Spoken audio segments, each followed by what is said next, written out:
Debate central में एक बार फिर आपका स्वागत है। साल 2022 के शुरुआती दिनों में कोरोना ने खूब रुलाया।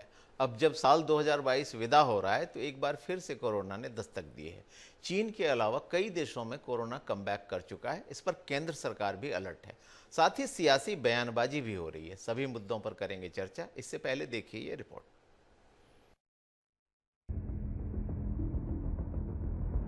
चीन में पाबंदियों की डील के बाद कोरोना एक बार फिर से कोहराम मचा रहा है। हालात ये हैं कि अब चीन के अस्पतालों में बेड और हेल्थ वर्कर कम पड़ गए हैं। अस्पतालों में हाल ही में 95% मरीजों में इजाफा हुआ है। इसके बाद से देश भर में अब बढ़ता कोरोना चिंता का विषय बन गया है। साल 2019 में भी इसी तरह नवंबर के महीने में कोरोना ने चीन में अपनी रफ्तार पकड़ी थी, जिसके बाद की स्थिति से हम सब वाकिफ हैं। ऐसे में एक बार फिर से 2022 के विदाई के वक्त कोविड की अगुवाई से लोग डरे हुए हैं।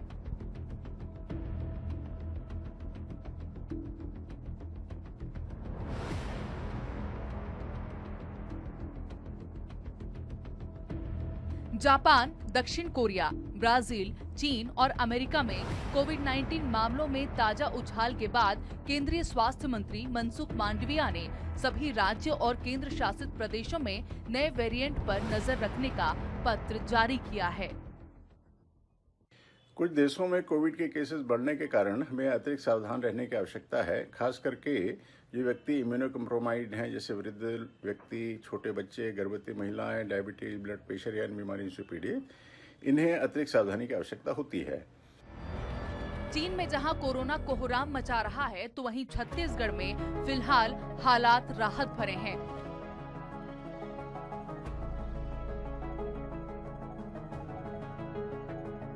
सूबे में कोरोना के मरीजों की संख्या 0 पर आ गई है। कोरोना के आने के 2 साल 9 महीने बाद पहली बार छत्तीसगढ़ कोरोना मुक्त हुआ। प्रदेश में आज की स्थिति में एक भी कोरोना मरीज एक्टिव नहीं है।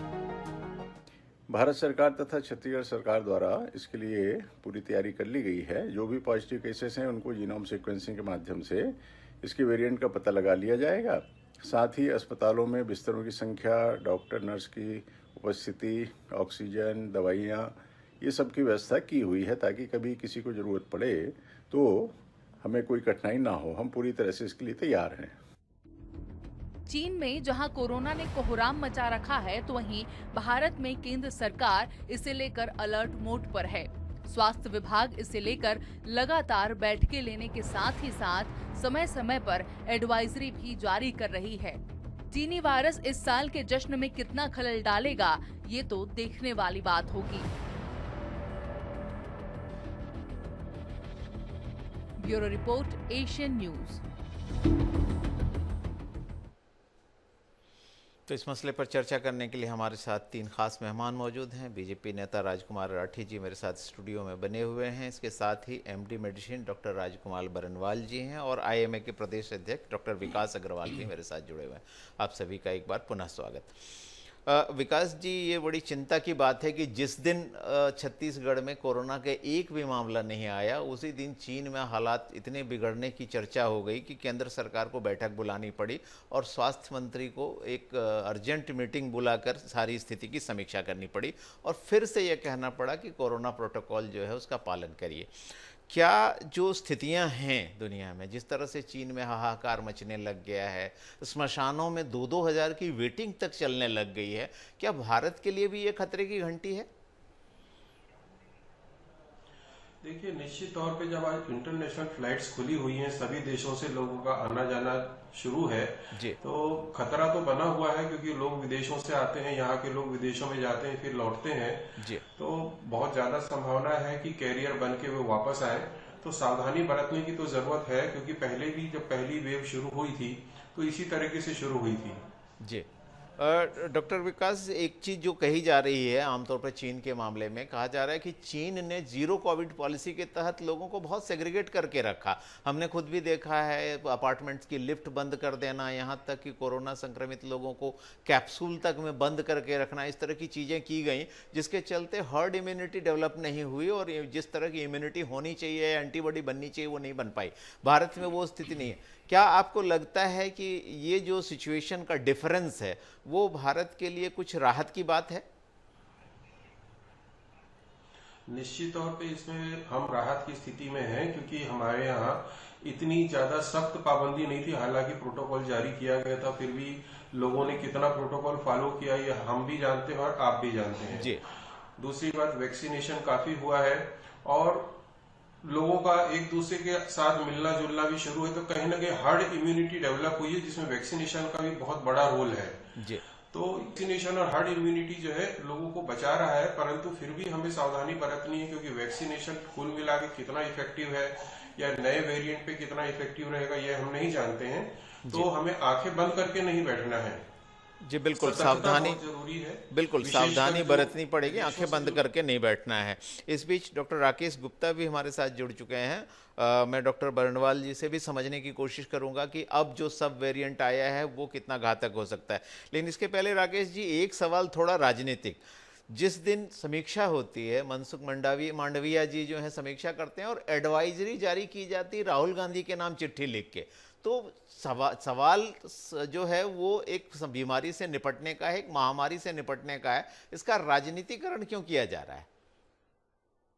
देखिए अभय जी, राजनीति को बहुत बारीकी से आप ज्यादा समझते हैं, मैं नया नया छात्र हूँ, लेकिन जिस प्रकार की सुर्खियां राहुल गांधी जी की भारत जोड़ो यात्रा बना रही है, तो कहीं न कहीं डर का माहौल तो है राजनीतिक लोगों में। और जो लोग ये समझते थे कि भारत जोड़ो यात्रा दक्षिण से शुरू हुई और उसका भारत में उतना प्रभाव नहीं रहेगा, लेकिन दिनों दिन उसका प्रभाव कितना है ये गोदी मीडिया से भी नहीं छुपा होगा। मुझे लगता है कि एडवाइजरी जारी करने से पहले राहुल गांधी जी की इसको चिट्ठी लिखना ही अपने आप में रेखांकित करता है कि राजनीतिक रूप से कितनी प्रभावी रही है जनमानस के बीच में राहुल जी की भारत जोड़ो यात्रा।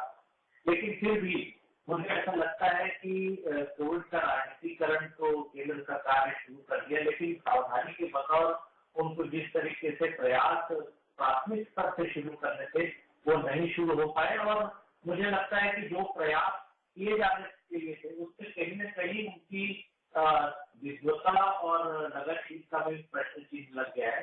स्वास्थ्य मंत्री ने अपने पद का दुरुपयोग तो किया राजनीति के लिए, लेकिन फिर भी मैं एक संजीदा राजनीतिज्ञ होने के नाते ये बात जरूर कहूंगा कि कोविड के लिए बहुत सावधानी की जरूरत है। मेरे मित्र डॉक्टर विकास अग्रवाल ने कहा कि हमें इंटरनेशनल फ्लाइट्स में कंट्रोल करने की जरूरत है, लेकिन उसके साथ में एक बात बोलना चाहूंगा कि हमें हाई रिस्क पॉपुलेशन और जो हम ये सोच रहे हैं कि जो हेल्थ प्रोफेशनल्स है उससे यदि एडिशनल बूस्टर चालू करेंगे तो वो ज्यादा अच्छा रहेगा। आने वाले दिनों में इस पे प्रयास करने की जरूरत है और मुझे लगता है कि कोविड से लड़ने के लिए सभी राजनीतिक कार्यकर्ताओं को, पार्टियों को और इसके आगे सामाजिक कार्यकर्ताओं और जनप्रतिनिधियों का रोल बहुत महत्वपूर्ण रहेगा। सावधानी बहुत ज्यादा जरूरी है, इसका राजनीतिकरण न होता तो मुझे लगता है ज्यादा अच्छा होता। राजनीतिकरण नहीं होना चाहिए। राजकुमार जी, जब केंद्र सरकार की बैठक हो रही है, स्वास्थ्य मंत्री समीक्षा बैठक ले रहे हैं और इसमें नीति आयोग के लोग भी जुड़ रहे हैं, तो लोगों ने उम्मीद की थी कुछ ऐसे कड़े कदम उठाए जाएंगे जिससे हम कोरोना के इस वेरिएंट को अपने देश में आने से रोक सकें। इंटरनेशनल फ्लाइट बैन करना या कम से कम चीन से आने वाली फ्लाइट को रोकने जैसे कोई कदम उठाए जाएंगे। वो नहीं होकर राजस्थान के किन्हीं 4 सांसदों का हवाला दिया जाता है कि उन्होंने चिट्ठी लिखी है कि राहुल गांधी की भारत जोड़ो यात्रा से कोरोना फैल रहा है। जबकि अभी केंद्र सरकार एक तरफ कहती है कि सिर्फ एक केस आया था अहमदाबाद में, वडोदरा में, और वो केस एक एनआरआई महिला जो अमेरिका से आई थी उसके चलते थे, वो भी कंट्रोल हो गया। एक केस अहमदाबाद में आया और एक केस जो है उड़ीसा से आया। तो एक और आप कहते हैं कि ये मामला फैला नहीं है, दूसरी तरफ आप कहते हैं राहुल गांधी की भारत यात्रा से कोरोना फैल रहा है, कोरोना के मामले बढ़ रहे हैं। रिपोर्ट कहती है कोरोना के मामले घट रहे हैं। तो ये क्या हो रहा है? क्या राजनीतिकरण करना ही मकसद था बैठक का? देखिए अभय जी, सबसे पहले आपके माध्यम से मैं देश के प्रधानमंत्री नरेंद्र मोदी जी को धन्यवाद देना चाहूँगा। देश की इतनी बड़ी आबादी का वैक्सीनेशन होना कोई छोटी बात नहीं है जी। आपको याद होगा यही काम जब स्टेट गवर्नमेंट को, छत्तीसगढ़ राज्य की सरकार को, कांग्रेस की सरकार को दिया गया था, तो हमारे यहाँ के मुख्यमंत्री जी ने उसमें आरक्षण लागू कर दिया था कि ओबीसी वर्ग को इतना, एससी वर्ग को इतना। मैं पूछना चाहूँगा, 2-2 डॉक्टर, 3-3 डॉक्टर हमारे से जुड़े हैं। विकास अग्रवाल जी हैं, हमारे राकेश भैया हैं, डॉक्टर साहब बैठे हैं। क्या किसी को कोरोना जाति पूछ के होता है? आप उसमें भी आरक्षण लागू कर दिए। और जहाँ तक भारत जोड़ो यात्रा की बात है, मैं राकेश भाई से पूछना चाहूँगा, भारत जोड़ो यात्रा कांग्रेस को क्यों निकालनी पड़ रही है? ये कांग्रेस की अस्तित्व को बचाने के लिए मैं बताना चाहूँगा अभय जी, ये भारत जोड़ो यात्रा नहीं है। जो कांग्रेस टूट गई है, पूरे देश से समाप्त हो गई है, उस कांग्रेस को जोड़ने की यात्रा है। लेकिन कांग्रेस जोड़ो यात्रा की जगह भारत जोड़ो यात्रा नाम इन्होंने रखा है। क्या देश से धारा 370 समाप्त हो गई, इसलिए भारत टूट रहा है? क्या मोदी जी ने उज्जैन में एक कॉरिडोर का निर्माण किया, काशी विश्वनाथ में कॉरिडोर का निर्माण किया, कश्मीर भारत का अभिन्न अंग बना, और देश में राम मंदिर का निर्माण प्रारंभ हुआ? राजकुमार क्या जी, इसमें राकेश जी, आपने कहा था कि राजनीतिकरण नहीं होना चाहिए, लेकिन दुर्भाग्य से बात राजनीति की ही हो रही है। कांग्रेस पार्टी ने भी सवाल उठाया है कि पूरे गुजरात में चुनाव प्रचार के दौरान क्या मोदी जी ने मास्क पहना था? क्या 2 दिन पहले त्रिपुरा के कार्यक्रम में मास्क पहना था? अब राजकुमार जी जो है वापस उस चर्चा को पॉलिटिसाइज कर रहे हैं। आप क्या कहना चाहेंगे? देखिए, सबसे महत्वपूर्ण बात यह है कि राजनीतिज्ञों और सामाजिक कार्यकर्ताओं को समाज में एक उदाहरण प्रस्तुत करना चाहिए। हमने पश्चिम बंगाल का पूरा चुनाव अभियान देखा है, दूसरे चुनाव अभियान भी देखे हैं। मध्य प्रदेश में गिरती हुई सरकार देखी कांग्रेस की, जब सरकार गिर गई और दूसरी सरकार बन गई तो देश में लॉकडाउन लागू किया गया। राजनीति का शिकार होने के कारण ही कोविड की ऐसी स्थिति देश में आए, लोगों को दुर्दिन देखने पड़े। मुझे लगता है कि राजनेताओं को बुद्धि आ जानी चाहिए, और मुझे लगता है कि ज्यादा केंद्र सरकार इस बारे में मनन करे, चिंतन करे और एक उदाहरण प्रस्तुत करे तो ज्यादा अच्छा होगा। इस प्रकार की बातें करना कोविड समय में, जब देश में इस प्रकार की इच्छा शक्ति की जरूरत है कि जब हम उदाहरण प्रस्तुत करें और कोविड पे कैसे रोक लगेगी आने वाले समय में, यदि हम चाहेंगे कि बिल्कुल, ये एक गंभीर मसला है। अभी समस्या ये है कि अगर कोरोना बड़ी तेजी से फैल रहा है और देखते देखते ये आधा दर्जन देशों में इसके केसेस आने लगे हैं, तो हमें सतर्क रह के इससे निपटने की कोशिश पहले करनी चाहिए। राजनीति तो फिर भी होती रहेगी। डॉक्टर राजकुमार बरनवाल जी, चूंकि आपका इसी फील्ड से ताल्लुक है, इसलिए आपसे एक बार जरूर समझना चाहूँगा कि जो ये वेरिएंट चीन में मिला है, ओमिक्रॉन BF.7 वेरिएंट जिसको कह रहे हैं कि बहुत ही घातक है और एंटीबॉडी को स्किप कर सकता है, इसके बारे में क्या विशेष बातें हैं? कैसे सावधानी चाहिए? क्या इसके बारे में खास है? कोरोना जैसा कि हम जानते हैं कि इन्फ्लुएंजा वायरस है और ये अपना जो रूप बदलता रहता है जी। तो वैक्सीन जो है हमने कुछ वेरिएंट के आधार पे जो हमने विकसित की थी, वो हो सकता है वैक्सीन जो नए वेरिएंट्स बने उस पर काम ना करे। तो जो सावधानी वाली चीज़ें हैं, जो भीड़ भाड़ से बचें, बार बार हाथ धोना और जो प्रिवेंटिव मेजर्स हैं वो हमें साथ में लेना चाहिए। और जैसा कि हम इंडियंस में हर्ड इम्यूनिटी और आपस में जो इम्यूनिटी डेवलप हुई है, उसकी वजह से किस में बचाव होगा किस में बचाव नहीं होगा, यह आज की डेट पे कहना मुश्किल है। जब तक जीनोम सीक्वेंसिंग हो के उसके लिए वो वैक्सीन कारगर है कि नहीं, ये चीज़ नहीं पता चलती है, तब तक वैक्सीन कितना असरदार होगा यह नहीं बता सकते। तो जो प्रिवेंटिव मेजर्स है जिससे हम बच सकते हैं, भीड़ भाड़ वाले इलाके से बचना, बार बार हाथ धोना, मास्क पहनना, यह सब चीज़ें हमें अपने जीवन में फिर से लाना पड़ेगा। और नहीं लाएंगे तो फिर से वही चीज़ें होंगी जो एक हमने देख चुका है। बिल्कुल, एक डराने वाला माहौल दुनिया ने देखा है और जो तकलीफ लोगों को हुई अपनों को खोने से, उससे बचना है। तो मैं भी इस अपने प्लेटफॉर्म से सभी लोगों से, सभी डॉक्टरों की भी जो यही राय है, सभी विशेषज्ञों की, उसको दोहराना चाहूँगा। सभी दर्शकों से अपील करना चाहूँगा कि भले ही आपको थोड़ा अटपटा लगे, लेकिन फिर से मास्क पहनिए, फिर से कोरोना के सभी प्रोटोकॉल का, सोशल डिस्टेंसिंग का पालन करिए, हाथ धोइए, सैनिटाइजर का उपयोग करिए, क्योंकि बचाव में ही सुरक्षा है। डॉक्टर विकास अग्रवाल जी, जो एक बात हो रही थी कि हर्ड इम्यूनिटी और हाइब्रिड इम्यूनिटी, कहीं भी हर्ड इम्यूनिटी की भी चर्चा होती है और हाइब्रिड इम्यूनिटी की भी चर्चा होती है, तो मैं आपसे समझना चाहूँगा कि इन दोनों में डिफरेंस क्या है? देखिए, बहुत ज़्यादा कोई डिफरेंस नहीं है। हर्ड इम्यूनिटी मेन तो ये है कि जो लो ग्रेड इन्फेक्शन रहता है या वैक्सीन की वजह से जो हम नॉन इन्फेक्टिव पार्टिकल डालते हैं और खांसी सर्दी से या बात करने से जो हमारे वायरस एक दूसरे के बीच में फैलता है, तो बड़ी एंटीबॉडी बनाती है जी। और इसी को हम हर्ड इम्यूनिटी बोलते हैं। और जब इन्फेक्शन होता है तब बॉडी तेजी से एंटीबॉडी बनाएगी उस वायरस को पहचान के और शरीर को बचाने का काम करेगी। जी। डॉक्टर विकास अग्रवाल, जैसा अभी डॉक्टर बर्नवाल भी कह रहे थे कि जो ओमिक्रॉन का ये वेरिएंट है BF.7 वेरिएंट, जिसके बारे में कहते हैं कि ये स्किप कर सकता है एंटीबॉडी को, तो अभी अपने देश में जब 70% लोगों को फुल वैक्सीनेटेड माना जा रहा है और उसमें से 20-22% तो ऐसे हैं जिन्होंने कि एक तरह से देखा जाए तो थर्ड डोज या बूस्टर डोज भी ले लिया है, जिसको प्रिकॉशन डोज कहा गया, तो क्या ये पर्याप्त सुरक्षा है? देखिए, वायरस नया है, वैक्सीन भी नया है, जी। ये कितना इफेक्टिव है हम नहीं जानते, ये तो आने वाला वक्त बताएगा। लेकिन जैसा कहा जाता है कि precaution is better than cure, तो बेहतर है कि हम अपनी सुरक्षा करें। निश्चित तौर पे वैक्सीनेशन ने लोगों को बीमारी से बचाया है और हमें यही समझ के वैक्सीनेशन करवाना चाहिए, विशेषकर जिन लोगों ने अभी तक वैक्सीनेशन नहीं लिया है या बूस्टर डोज अभी तक नहीं लिया है, उन्हें अब समय आ गया है कि लापरवाही ना बरतें और वैक्सीनेशन लगवा लें, क्योंकि इसके अलावा हमारे पास और कोई जरिया है नहीं बीमारी को रोकने का। जी बिल्कुल। डॉक्टर राकेश गुप्ता, ये जो अभी बात हो रही थी प्रिकॉशनरी डोज, बूस्टर डोज या वैक्सीनेशन की, तो हमने देखा है कि चीन में एक प्रकार की हेजिटेंसी है और ये हेजिटेंसी सिर्फ चीन में हो ऐसा नहीं है। हमने देखा है कि अमेरिका जैसे देशों में भी वैक्सीन हेजिटेंसी देखी गई थी। अब ये दिक्कत क्या है कि अगर हमने अपने यहाँ सुरक्षा रखी भी, तो क्या हम एक बार सारे बॉर्डर फिर सील करके अपने को किसी दड़बे में बंद कर लेंगे? क्योंकि दुनिया में बहुत सारे देश अभी भी ऐसे हैं जहाँ वैक्सीनेशन की स्थिति अच्छी नहीं है। मैं अफ्रीका की खास तौर पर अगर चर्चा करूं तो आज भी वहां 20%, 21% से ज़्यादा लोग पूरी तरह से वैक्सीनेटेड हो नहीं पाए हैं। 7-8 देश तो अब भी 2% वैक्सीनेशन की स्थिति में।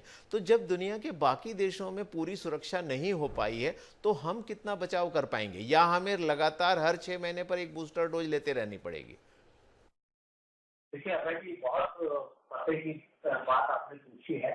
सबसे महत्वपूर्ण ये है कि कोविड के वायरस का इफेक्ट अलग अलग रेस या अलग अलग जाति में अलग अलग है। जहां तक जो व्हाइट रेस कहा जाता है वो बहुत ज्यादा प्रोन रही और आपने देखा होगा यूरोप और अमेरिका जैसे देशों में डेथ रेट बहुत ज्यादा रहा। हम लोग ऐसी रेस में हैं, ऐसी प्रजाति में हैं जो कहीं न कहीं अफ्रीकन रेस की तरफ है और इसका रेजिस्टेंस बहुत अच्छा रहा। जहां तक बचाव और वैक्सीनेशन की बात है, वैक्सीनेशन भारत देश में बहुत अच्छा रहा और मुझे लगता है कि बहुत बड़ा कारण रहा कि जो हर्ड इम्यूनिटी आई और वैक्सीनेशन हुआ, उसके कारण हम थर्ड वेव को और सेकेंड वेव को कहीं न कहीं रोकने में सफल रहे और डेथ रेट हमारे यहाँ हालांकि बहुत भयावह स्थिति थी कुछ दिनों तक, लेकिन फिर भी एक स्टेज में जाने के बाद वो रुक गया। भारत पे जन अभियान वैक्सीनेशन का बना, वो कहीं न कहीं बहुत सुरक्षित अवस्था में लेके आया हमको। हमने देखा होगा कि पिछले साल अप्रैल मई के बाद करीब करीब जनजीवन सामान्य हो गया था और जो बूस्टर जिन लोगों ने नहीं लगाया है, खासकर हेल्थ प्रोफेशनल और हाई रिस्क पॉपुलेशन को, उसको 6 महीने के अंतराल में फिलहाल तो लगाना चाहिए। वैक्सीनेशन में लगातार बदलाव होते हैं, नए नए जो वेरिएंट आते हैं उसको इनकॉर्पोरेट किया जाता है वैक्सीनेशन में और भारत वैक्सीनेशन में एक बहुत उन्नत किस्म की वैक्सीन बनाने में सफल हुआ है। ये भारत देश की एक सफलता होनी चाहिए।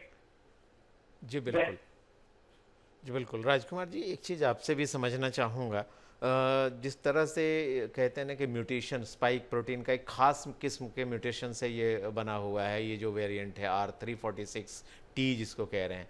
अब चीन की स्थिति काफ़ी भयानक मानी जा रही है। ऐसा माना जा रहा है कि वहाँ 3 दौर आएंगे।